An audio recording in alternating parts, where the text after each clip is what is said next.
최근 우리 한국 사람들의 마음을 잔잔하게 감동시키는 그러한 한 분이 있습니다. 이름 대면 다 알만한 분인데요. 세계적으로 유명한 피아니스트인 백건우 씨가 한국에 와서 이런저런 조용한 움직임들을 갖고 있습니다. 그분의 부인 잘 아시는 것처럼 한국 최고의 배우였던 윤정희 씨를 여러분 아시고, 그분들의 결혼 때부터 조금 이게 두 살이 부인이 많으시잖아요. 최고의 한국 여배우가 한국의 수많은 남자들 두고 왜 파리 가서 결혼하시나, 그런 궁금증부터 수많은 이야기를 이제 만들어내셨던 그런 부부이기도 한데, 정말 간간히 들려오는 소식을 보면 정말 아름답게 살아가는 사람임에 틀림이 없습니다. 근데 그 대단한 백건우 씨가 얼마 전에 한국에 오셔서 단 한 사람을 위해서 피아노 연주회를 한 적이 있습니다. 그 한 사람이 누구일 것 같습니까? 재벌 회장? 청와대 누구? 아닙니다. 아주 외딴 섬에 홀로 살고 있는 이름 없는 한 남자를 찾아가서 피아노를 연주하고 함께 노래를 불렀던 일이 있습니다. 울릉도에서 한 20분 정도 배를 타고 가면은 죽도라는 섬이 있습니다. 한번 좀 보여주시겠어요? 이 섬인데요. 울릉도에서 한 20분 정도 배를 타고 가면 이렇게 완전히 절벽이죠. 말 그대로 절의 고도입니다. 그래, 이 섬으로 올라가려면은 이제 365개 달팽이 같이 된 저런 계단을 빙글빙글 돌아서 올라가야지 이제 위에 좀 땅이 나오는 그러한 섬입니다. 이곳에 김유곤이라는 남자분이 45살 된 분이 살고 계시는데, 이분을 위해서 백건우 씨가 찾아가서 피아노를 연주하고 같이 노래를 부르고 했던 일이 얼마 전에 신문에 나섰음을 여러분 보셨을 겁니다. 지금 저 백건우 씨가 그 섬에 저 피아노가 있더라고요. 대단하죠? 그 절의 고도에 피아노가 있는 것도 좀 이상하고 대단한데, 어쨌든 그러한 일들이 있었습니다. 근데 이 섬에 이분이 이제 살게 된 것은 이제 부모님이 이 섬에 살기 때문에 거기서 태어났고, 이제 초, 중, 고등학교를 울릉도에서 소위 유학생활을 하게 됐고, 그리고 홀로 있는 이 아들을 위해서 엄마가 이 섬에 방학 때 오는 아들을 위해서 피아노를 한 대를 준비해서 늘 방학 때 오면은 같이 노래 부르고 피아노를 연주했던 어머니가 계셨습니다. 근데 그 어머니는 10여 년 전에 산에서 나무를 캐다가 미끄러지는 바람에 사고로 돌아가시고 말았습니다. 또 아버지도 5년 전에 심장마비로 돌아가셨습니다. 지금 이 자그마한 섬에 김유곤이라는 45살 된 그런 남자가 홀로 이 섬을 지키며 외롭게 살아가고 있습니다. 어떻게 이 소식이 전해졌는지는 모르겠지만 어떻게 연결이 되어서 백건우 씨 귀에 이런 소식이 들려지게 됐고, 이 한 사람을 위해서 백건우 씨가 그곳을 직접 찾아가서 피아노를 연주하고 또 노래를 같이 부르고 옛날의 금잔디에 노래를 부르고 하는 그러한 아름다운 시간을 가졌다는 소식을 여러분 보도를 통해서 좀 보신 분들은 보셨을 것 같습니다. 세계적인 피아니스트가 어떤 대단한 사람이 아니라, 사실 이 사람은 백건우가 누군지도 모르더라고요. 백건우 온다 하니까 그 사람 누구예요? 라고 물을 정도로 알 턱이 없죠. 근데 그러한 정말 절의 고도에 외롭게 살고 있는 그 한 사람을 위해서 세계적으로 대단한 피아니스트가 직접 그 섬을 찾아가서 연주를 하고 노래를 부르고 그를 위해서 1인 연주회를 하는 감동적인 일이 있음을 보게 됩니다. 이러한 일들이 가끔 우리 사는 세상에 이곳저곳에서 있기 때문에 그래도 세상이 살만한 것 같아요. 이분의 이런 발걸음을 보면은 참 대단하다, 정말 감동 스토리다, 그러한 생각을 하게 됩니다. 그런데 여러분, 우리가 읽는 성경은 이것보다도 훨씬 더 감동적인 스토리들이 너무나 많이 있어요. 그런데도 우리가 너무 익숙해 버렸기 때문에, 당연하게 여기기 때문에 우리 마음에 감동을 받지 못할 때가 너무나 많습니다. 무엇이든지 익숙해지면은 감동이 없거든요. 여러분, 그 높고 높은 하나님이 말씀이신 예수님께서 이 땅에 육신을 입고 이 땅에 찾아오셨습니다. 누구를 위해서요? 바로 나를 위해서, 여러분을 위해서 아니에요. 바로 나를 위해서, 한 사람 나를 위해서 예수님께서 하늘 보좌를 버리시고 이 땅에 내려오셨음을 우리가 알고 있습니다. 그래서 지금 우리가 이 자리에 있음도 바로 주님께서 절에고도 같은 이 땅을 찾아오셔서 나를 만나 주셨기에 우리가 이 자리에 앉아있고 또 찬송하고 예배 드릴 수가 있게 됩니다. 성경을 보면은 하나님과 인간이 만나는 방법은 쌍방향 두 가지가 다 가능합니다. 하나, 우리 인간이 하나님을 찾아가는 방법이 있고요, 또 하나님이 우리 인간을 찾아오실 때도 종종 있습니다. 우리 인간이 하나님을 찾아가는 것을 우리는 구도자적인 삶을 산다, 혹은 순례자의 삶을 산다, 그렇게 이야기하기도 합니다.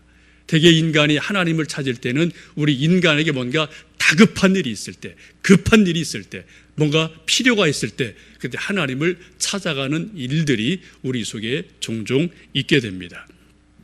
하나님 앞에 뭔가 도움을 요청할 때 하나님 도와주세요, 하나님 살려주세요, 하나님의 도움이 필요합니다라고 간청할 일이 있을 때 우리가 하나님을 종종 찾아가게도 됩니다. 여러분 잘 아시는 것처럼 히스기야가 병에 걸렸을 때 벽을 향해서 드러눕고 하나님을 찾습니다. 또 엘리야가 비를 구하기 위해서 갈멜산에 올라가서 무릎 사이에 고개를 집어넣고 간절한 마음으로 하나님을 찾아갑니다. 다윗이 밧세바의 사이에서 아기를 낳고 아기가 죽어갈 때 다윗이 일주일간 금식을 선포하며 하나님을 찾아 나서는 모습을 우리는 성경 속에서 볼 수가 있습니다. 우리가 어떤 절박함이 있을 때, 어떤 간절함이 있을 때, 우리 부족함이 있을 때, 그때 절대자이신 하나님을 향해서 찾아가는 것, 기도하는 것, 이건 당연한 것이죠. 이건 우리의 본성이기도 합니다. 그런데 가끔 보면은요, 사람들이 뭔가 절박함이 있는데도, 뭔가 정말 절절한 일이 있는데도 하나님을 찾지 않는 사람들이 가끔 있습니다. 그게 누구예요? 멀리 안 갑니다. 그게 나일 수 있어요. 왜 그럴까요? 둘 중에 하나일 겁니다. 정말 뭐를 모르든지, 아니면은 좀 표현이 터프합니다만 간이 부었든지, 둘 중에 하나일 것 같아요. 그러니까 하나님을 찾자고 그냥 뭐 절절한 뭐가 있는데도 그냥 거기에 머물러 있을 때가 있단 말이죠. 우리 모든 인간들은 뭔가 절실함이 있을 때, 절박함이 있을 때 하나님을 찾는 본성을 가지고 있습니다. 반대로 하나님이 우리 인간을 찾아오실 때가 있어요. 그때는 그냥 오시는 거 아닙니다. 그때 분명하게 뭔가 뜻이 있어서 우리에게 찾아오십니다. 그때는 하나님이 직접 현현하실 때도 있고, 어떤 때는 천사의 모습으로 변장해서 오실 때도 있습니다.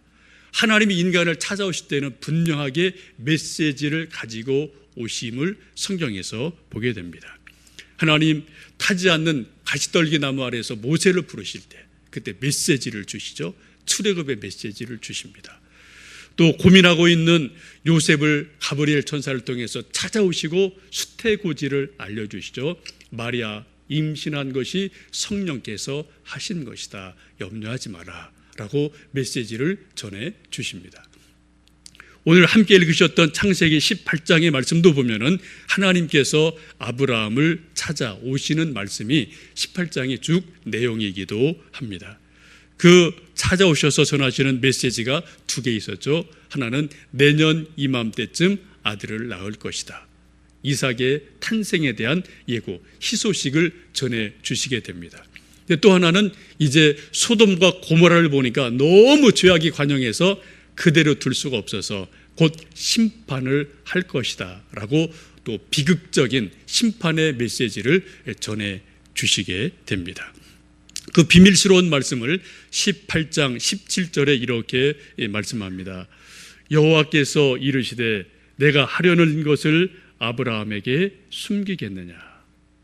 지금 하나님 하실 일을 미리 아브라함에게 귀뜸을 해 주시는 거죠. 천국의 비밀을 언뜻 말씀을 해 주십니다.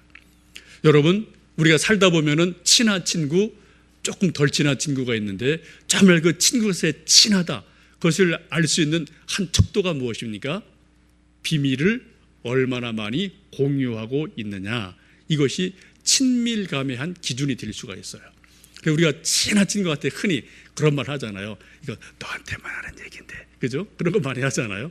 근데 뭐 너가 이 사람 저 사람 좀 많을 수도 있지만 정말 그 너가 딱 한 사람일 수 있거든요. 그 사람 정말 친한 사람이에요. 자기 고민을, 자기 비밀을 이야기할 수 있는 친밀한 사람이 친구입니다. 성경을 보면 이사야 41장을 보시면 하나님이 아브라함을 일컬어 나의 친구다라고 말씀을 하셔요. 여러분, 그 대단하신 하나님이 아브라함을 일컬어 내 친구다라고 인정하실 정도로 친밀감이 있는 사이가 아브라함입니다. 그래 그에게 지금 말씀하시기를 내가 하려는 것을 아브라함에게 숨기겠느냐라고 말씀하시면서 소돔 고모라의 멸망에 대한 예고를 미리 알려주시는 것을 보게 됩니다. 우리 모두는 신앙이 성장하고 싶고 성숙하기를 원하는데 여러분, 신앙의 성숙도를 재는 좋은 자가 있다면, 척도가 있다면 그것이 무엇일까요? 그 척도는 여러 가지 가능합니다. 그러나 가장 중요한 것은 그 중에 하나는 하나님과 나 사이에 얼마나 친밀함이 있느냐 이거예요. 하나님과 나 사이에 거리감이 얼마나 좁으냐, 얼마나 넓으냐, 이것이 성숙도의 중요한 척도가 됩니다. 때로 우리는 하나님이 정말 내 앞에 바로 계신 것을 느낄 때가 있어요. 하나님의 임재를 깊이 느끼고 인식할 때가 있습니다. 때로는 하나님이 저쪽 구말리 멀리 계신 것 같아요. 계시긴 분명히 계시는데 너무 멀리 계셔서 내 눈에 보이질 않고요, 느껴지지 않을 때가 있습니다. 때로는 하나님이 계시지 않는구나 라고 하나님이 부재한 느낌을 가질 때도 종종 우리에게 있습니다. 하나님, 여러분 지금 어디에 계시다고 느껴지십니까? 하나님과의 친밀감, 이것이 우리 신앙의 아주 중요한 척도가 될 수가 있습니다. 우리가 먼 길을 갈 때 운전하다 보면은 이제 기름을 좀 가끔 볼 때가 있지 않습니까? 그래, 기름이 얼마큼 차이나 그것을 보고 바늘을 좀 보고 기름이 넉넉하면 좀 안심하고 가지만 기름이 좀 간당간당하면은 빨리 가서 주유소에 가서 기름을 넣고 이제 고속도로를 달려야 되지 않겠습니까? 마찬가지예요. 우리가 이 험한 인생을 살아가고 광야 같은 세상을 살아갈 때 하나님과 나 사이의 친밀감이 어느 정도냐라는 그 척도를 늘 바늘을 보시면서 우리가 살아갈 때, 그때 우리가 이 순리의 길을 완주할 수가 있는 줄 압니다. 우리가 하나님과 우리와 친밀함을 위해서는 두 가지를 꼭 기억하셔야 돼요. 하나는 하나님은 늘 우리와 함께 하시는 임마누엘의 하나님이시다. 그래서 여러분 믿으셔야 됩니다. 또 인식하셔야 돼요. 동시에 느끼셔야 돼요. 우리는 흔히 믿음의 기준을 느낌에 둘 때가 있거든요. 느낌은 되게 중요한 겁니다. 감정 아주 소중합니다. 더 소중한 것은 느낌보다 인식의, 팩트에 대한 인식이고 믿음입니다. 하나님 분명히 말씀하시기를 내가 너희와 항상 함께하리라, 임마누엘이라고 말씀을 하셨어요. 하나님이 나와 늘 함께 하신다는 임마누엘, 이것을 아시고 믿을 때 그때 우리가 하나님과의 친밀감이 기본적으로 만들어집니다. 두 번째는 마태복음 6장에서 말씀하시는 것처럼 너는 은밀한 골방에 들어가서 하나님께 기도하라 라는 말씀처럼 은밀한 골방이 있을 때 하나님과 친밀감을 갖게 됩니다. 여러분, 사람과도 마찬가지 아니겠습니까? 한 대여섯 명이 쭉 들러앉아서 막 왁자지껄 얘기할 때 친하긴 친하고 좋긴 좋은데 그렇게 막게 마음에 와닿는 거 없어요. 근데 단둘이서 은밀하게 조용한 곳에서 정말 깊은 얘기를 조곤조곤 얘기하다 보면 정말 친밀감이 느껴지는 것을 여러분 종종 경험하실 겁니다. 마찬가지입니다. 그리고 광장도 중요하고요, 대중도 중요하지만 가끔은 하나님과 1대1로 만나서 은밀한 골방에서 하나님과 깊은 기도를 할 때, 그때 그 골방에서 은밀한 곳에서 하나님을 친밀하게 만나 뵐 수가 있게 됩니다. 지금 친구로 여기시는 아브라함에게 하나님께서는 소돔과 고모라의 심판을 예고를 해 주십니다. 이 이야기를 듣고 아브라함 가슴이 철렁 내려앉죠. 왜요? 거기에 소돔 하면 딱 떠오르는 사람이 있지 않습니까? 자기가 고향을 떠날 때 유일한 혈육이었던 조카 롯이 살고 있기 때문에 심판의 소식을 듣는 순간 롯의 생면과 직결이 되고 연결이 됩니다. 소돔과 고모라가 죄가 관영하기 때문에 심판은 면할 수가 없는데 그러면 당연히 자기 조카로 또 죽을 수밖에 없는 절박함이 아브라함에게 다가오게 됩니다. 그때 그 절박함, 그 두려움이 바로 기도하는 중요한 동기가 되어집니다. 조금 이따 우리 찬송 370장을 부르겠습니다만 그 찬송 가사에 그런 말씀이 있습니다. 그 두려움이 변하여 내 기도 되었고 전날의 한숨 변하여 내 노래 되었네 라는 가사가 있어요. 두려움이 뭐가 된다고요? 두려움이 변하여 기도가 된다. 이것이 하나님 믿는 사람들의 장점이에요. 이것이 권리입니다. 하나님 없는 사람들은 그냥 두려움은 두려움이에요. 두려운 건 무서움으로 끝나지만 우리 하나님 믿는 사람들은 두려운 일을 만났을 때, 두려운 감정이 일어날 때 오히려 그것이 하나님을 찾는 동기가 되고 하나님을 찾아가는 시발점이 됨을 알 수가 있게 됩니다. 요 며칠 전에 제가 책 한 권을 읽었습니다. 찰스 스탠리라는 미국 남침례교회 총회장을 2번 역임한 분이고 연세도 꽤 많으신 분인데 목회를 잘하시는 그러한 분으로 알려져 있어요. 그분이 쓴 책이 최고의 대화 기도라는 책인데 목회와 신학이라는 그 잡지에서 좀 북 리뷰를 요청을 해서 책을 좀 꼼꼼하게 읽어봤어요. 거기 가운데 여러 장들이 내용들이 있는데 그 중에 한 가지가 하나님의 음성을 듣는 법이라는 그런 한 부분이 있는데 거기에 새로운 것을 제가 책을 읽다가 발견을 했습니다. 우리 하나님의 음성 듣기 위해서 우리가 성경을 읽어야 되고요, 또 기도를 해야 되고요, 또 우리가 사건을 통해서 환경을 통해서 양심을 통해서 사람을 통해서 수많은 채널을 통해 우리에게 하나님은 말씀을 하시는데 아주 중요한 것, 제가 처음 그 책에서 본 내용이에요. 하나님은 불안한 영혼을 통해서 우리에게 말씀하실 때가 있다. 불안한 감정을 통해서 하나님의 메시지를 우리 인간에게 전달할 때가 있다라는 대목을 제가 다른 책에서 볼 수 없는 새로운 부분을 보면서 제가 깊이 공감을 하고 또 묵상을 했습니다. 여러분, 그렇습니다. 우리 인간은 감정을 가진 존재예요. 때로 하나님은 우리 감정을 뭔가 불안스럽게 만들 때가 있습니다. 뭔가 두려움이 임하게 할 때가 있으세요. 초조감이 임하게 할 때가 있으셔요. 그게 뭐라고요? 바로 그것은 하나님에게 기도하라는 사인임을 알라고 스탠리 목사님은 말씀을 합니다. 저는 깊이 공감을 하면서 제 마음의 어떤 내적인 상황들을 돌아보면서 하나님 앞에 좀 기도하는 시간을 가진 적이 있습니다. 지금 아브라함이 소돔과 고모라의 심판에 대한 소식을 들으면서 두려움이 엄습하면서 이제 조카롯을 기억하면서 기도가 시작이 되어집니다. 그 유명한 기도 여러분 아시는 것처럼 하나님, 의인 50명이 있다면 어떻게 하시겠습니까? 공의로우신 하나님께서 의인과 불의한 사람을, 죄인을 같이 멸하시는 것은 합당하지 않습니다. 그것은 부당한 일입니다 라고 감히 항변하듯이 하나님께 이야기하면서 기도를 시작을 합니다. 하나님께서 50인이 있다면 내가 넘어가겠다. 다시 아브라함이 말하죠. 그러면 5명 빼고 45명은요. 그것도 오케이. 40명, 30명, 20명, 10명까지 계속 마치 빅딜을 하는 것처럼, 애누리하는 것처럼 하나님 앞에 조마조마한 마음으로 기도하면서 10명까지 의인의 수를 끌어내리게 됩니다. 여러분, 이렇게 조마조마하게 기도하면서 기도하는 이유가 무엇입니까? 10명 때문에요? 50명 때문에요? 아니죠. 아브라함의 마음속에 기억되는 한 사람, 그 한 사람 때문에 지금 그처럼 조마조마한 마음으로 하나님 앞에 기도하며 나가는 아브라함을 봅니다. 우리 성경을 보시면 그런 말씀이 많이 반복되죠. 27절도 그렇고요, 31절도 그렇고요. 보면은 재와 같은 내가 감히 주께 아뢰입니다. 또 31절도 보시면은 내가 감히 내 주께 아뢰나이다. 또 30절 보시면 내 주여 노하지 마시옵소서.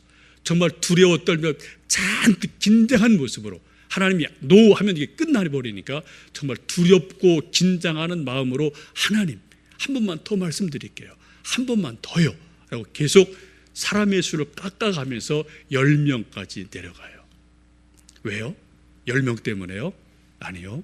아브라함의 가슴 속에 살아있는 한 사람, 조카 롯을 기억하면서 지금 아브라함이 정말 진땀을 흘려가면서 기도하는 모습 우리가 볼 수가 있습니다. 여러분, 10사람이 중요한 게 아닙니다. 100사람이 중요한 게 아닙니다. 지금 아브라함이 누가요? 단 한 사람 롯이 중요한 거예요. 저는 아쉬움이 있어요. 왜 좀 이왕 하나님이랑 빅딜을 하려면은 한 번 더 기도, 하나님, 그 진짜 마지막입니다. 의인 한 사람이 있다면 어떻게 하시겠습니까? 라고 한 번만 더 질문했다면 아마 좀 사뭇 다른 성경의 결과들이 나왔을 터인데, 아쉽게도 10명까지 딱 하고 스탑이 되어버리는 그러한 아쉬움이 있습니다. 어쨌든 한 사람을 가슴에 품고 지금 아브라함이 계속해서 기도를 하고 있습니다. 여러분, 우리도 인생을 살다 보면은 수많은 기도가 있지만 때로는 정말 한 사람 때문에 내 가슴에 품고 그 한 사람 때문에 10년을 기도할 때가 있어요. 밤을 지샐 때가 있습니다. 피는 물을 흘릴 때도 있습니다. 그 한 사람이 때로는 부모님에게 저일 수도 있고, 또 여러분에게도 누군가가 그 한 사람이 나름대로 있으시리라고 생각이 됩니다. 많은 사람이 중요하지만 때로는 한 사람이 결정적으로 중요할 때가 있어요. 여러분, 옛날 영화이지만 라이언 일병 구하기라는 영화가 있습니다. 보신 분들은 스토리 대략 아실 겁니다. 안 보신 분들은 오늘 TV 오후에 가셔서 좀 보셔요. 괜찮은 영화입니다. 라이언 일병 구하기. 이건 2차 세계대전 때 있었던 실화를 근거로 영화를 만든 작품이어서 또 상당히 감동이 나름대로 있습니다. 미국에 라이언이라는 어떤 그런 가족이 있는데 아들이 넷이 있었죠. 근데 그 네 아들이 다 젊어서 2차 세계대전이 벌어지면 다 참전을 하게 됩니다. 각자 흩어져서 전쟁을 하다가 이제 형 셋이 다 죽게 돼요.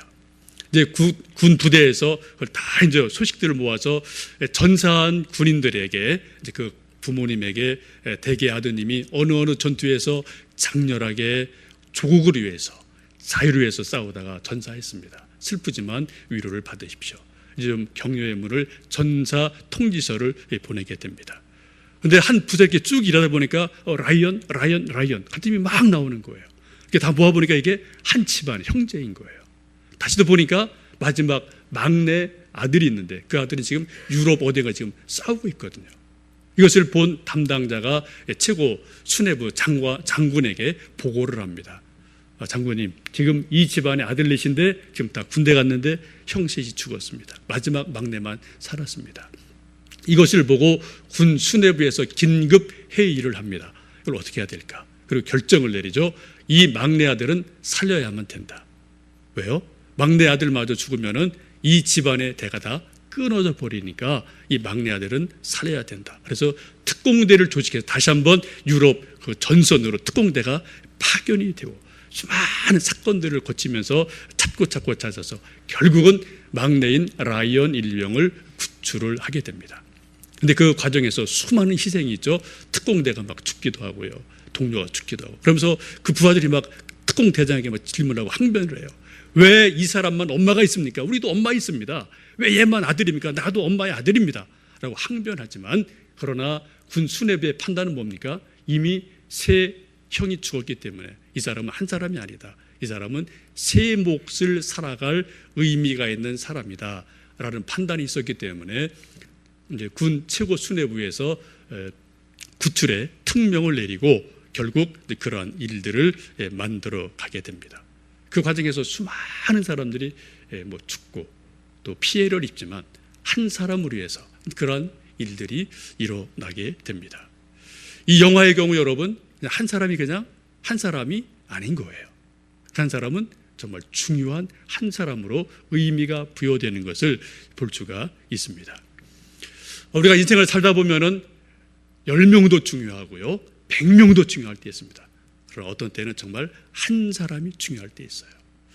여러분 주변에 혹은 자녀들 가운데 아직 결혼 안 한 자녀가 혹 있다면 왜 결혼을 안 했을까요? 못 했을까요? 여자 100명이 없어서요? 아니요. 단 한 사람. 여자 딱 한 사람이 없어서 결혼을 못 한 거예요. 그래서 100사람이 문제 아니라니까요. 딱 한 사람이라니까요. 한 사람이 중요해요, 여러분. 이처럼 우리가 인생을 살다 보면은 결정적일 때 한 사람이 우리 인생에게 하나님에게 소중할 수 있음을 보게 됩니다. 지금 하나님은 아브라함을 통해서 마치 라이언 일병을 구하듯이 조카 롯을 위해서 중보하며 기도하는 그 기도를 들으셨고, 그리고 기도에 응답하셔서 살아가는 조카 롯을 구출하는 모습을 창세기 19장에 가면은 볼 수가 있습니다. 19장에 이렇게 하나님이 말씀하십니다. 하나님이 롯이 거주하는 성을 엎으실 때에 아브라함을 생각하사 롯을 그 엎으시는 중에 내보내셨더라. 뭐 때문에요? 당연히 죽을 수밖에 없었지만은 하나님이 아브라함을 생각하사 롯을 구출해 내셨다라고 말씀을 해요. 롯 자신으로는 구원받을 의의가 없었겠지만 하나님의 친구인 아브라함을 생각하셔서 롯을 구해내셨다라고 말씀합니다. 바로 여기에 중보 기도의 의미가 있음을 우리가 보게 됩니다. 에레미야 33장 3절 보시면은 너는 내게 부르짖으라 내가 내게 응답하겠고 내가 알지 못하는 크고 은밀한 일을 보이리라 말씀하십니다. 우리는 개인 기도도 하지만 우리의 기도 가운데 중요한 것은 중보 기도를 통해서 누군가를 내 가슴에 품고 기도하는 것, 정말 중요한 일인 줄 압니다. 이제 저희들 19일부터 박선희 목사님을 모시고 사경회를 준비하고 있습니다. 먼저 한 사람 나 자신을 위해 기도하시면 좋겠어요. 하나님, 내가 그 사경회를 통해서 은혜 받게 해주십시오.